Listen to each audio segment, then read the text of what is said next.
এর নিরাপত্তা নিয়েই তো আগের সরকার কিছু ভাবেনি। যদি ভাবতো তাহলে তো ডক্টর অভয়ার কাণ্ড হতো না, তাহলে জয়নগরের কাণ্ড হতো না, তাহলে পার্ক স্ট্রিট বা কালিয়াচক কালিয়াগঞ্জের ঘটনা হতো না। আজকে আমাদের সরকার প্রথম দিন যখন সরকারে ছিলাম না তখনও আমরা প্রতিবাদ করেছি, আর আজকেও আমরা যাতে ঘটনা না ঘটে সেই জন্য মাননীয় মুখ্যমন্ত্রী আজকে আমাদের দুর্গা বাহিনী বা আজকে প্রতিটা থানাতে উইমেন ডেস্ক, হেল্প ডেস্ক, প্রতিটা মহকুমাতে উইমেন থানা, মহিলাদের জন্য স্কুটি, মহিলাদের জন্য পিঙ্ক পেট্রোলিং কার, হেল্পলাইন নাম্বার, এইসব ব্যবস্থা করা হচ্ছে। ইচ্ছেটাই আসল। আগের সরকারের ইচ্ছে ছিল না, কারণ যারা খুন করেছিল, যারা রেপ করেছিল, তারা তো সবাই কি তৃণমূলের ক্যাডার ছিল। এখন তাদের এগেনস্টে কি করে মমতা ব্যানার্জি কেস দেন, পুলিশকে দিয়ে ধরান?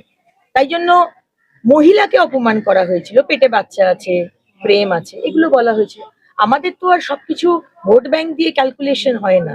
তাই আমরা মাননীয় মুখ্যমন্ত্রী যা কথা রেখেছেন, যা কথা দিয়েছিলেন সেই কথাই রাখছেন।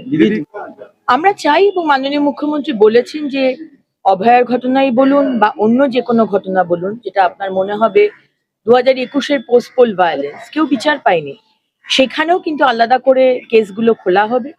এবং আমাদের দময়ন্তী সেনজি উনি আছেন এই কমিটিতে, ওনাকেও কিছু কেসের কথা আমি বলেছি। সুতরাং রেহাই কেউ পাবে না, রেয়াত কেউ পাবে না।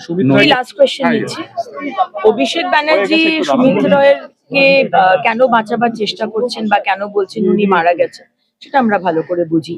ইনফ্যাক্ট সুমিত রায়কে বলা যে উনি মারা গেছেন আর অভিষেক ব্যানার্জির বাইরে চিকিৎসা করতে যাওয়ার জন্য সুপ্রিম কোর্টে যাওয়া, দুটো বোধহয় কোথাও ইন্টাররিলেটেড। कविगुरु श्री रविंद्रनाथ टैगोर रविंद्रनाथ ठाकुर का प्रयाण दिवस है आज, तो ऐसे उनका जन्म दिवस और उनका प्रयाण दिवस में हम आते हैं। बंगाल की मुख्यमंत्री श्री शुभेंदु अधिकारी का प्रतिनिधित्व करते हुए बंगाल सरकार की 2 मंत्री आज यहाँ आए हैं। हम उसको श्रद्धा नमन स्मरण कर रहे हैं और सिर्फ उनका जन्म दिवस में या उनका प्रयाण दिवस में उसको स्मरण करना ही और स्मरण करके ही हमारा दायित्व हम छोड़ देंगे ऐसा भी नहीं है।